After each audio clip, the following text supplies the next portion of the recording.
Hey everyone, it's Mr. Spangenburg.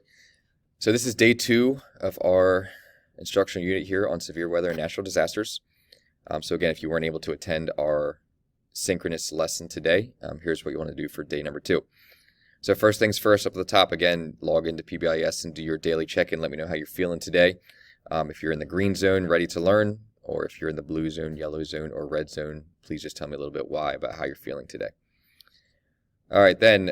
On Google Classroom then, our lesson today, so today's severe weather topic was all about hurricanes.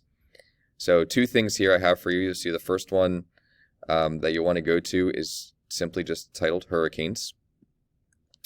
And you'll open that up and you'll do a couple of different things. So the first thing you want to do is open up this PDF and read through these paragraphs here that talk a little bit about how hurricanes form, how we classify hurricanes, the scale that we use.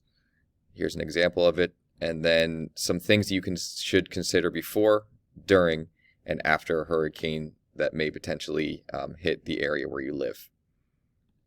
The second piece of reading you'll want to open up is this, and this is what we used to guide our discussion today. But the biggest thing that we focused on here was hurricanes are considered the largest storm on Earth, and from the readings you'll see that they can cover several hundred miles. So we looked at this informational piece as well, and then together as a class we did talk about these questions here, so you want to make sure you take a look at those, and you should be able to answer all 5 of those questions from both reading pieces that I supplied you with on Google Classroom. After that, then, the final thing I'll have you do is again answer these 5 questions. So these were the same 5 questions that I just showed you on the previous slide, but here's where you'll want to put your answers. And again, this document can be copied over to PDF Cabinet, where you'll complete it on your iPads, and then you can just submit it through PDF Cabinet.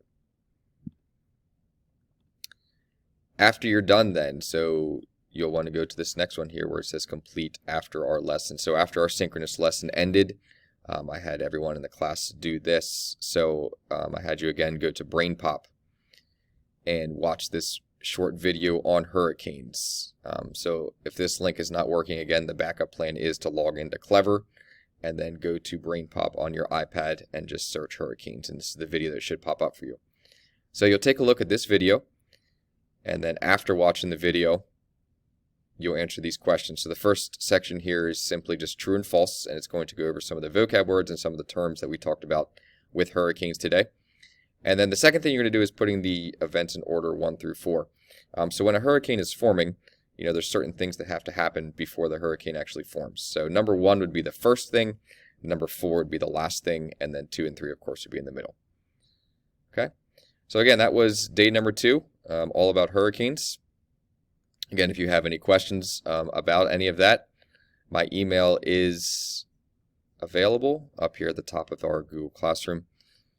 So please just send me an email with any questions you might have, and I'll respond to you, and hopefully you can work your way through day 2 if you missed our lesson today.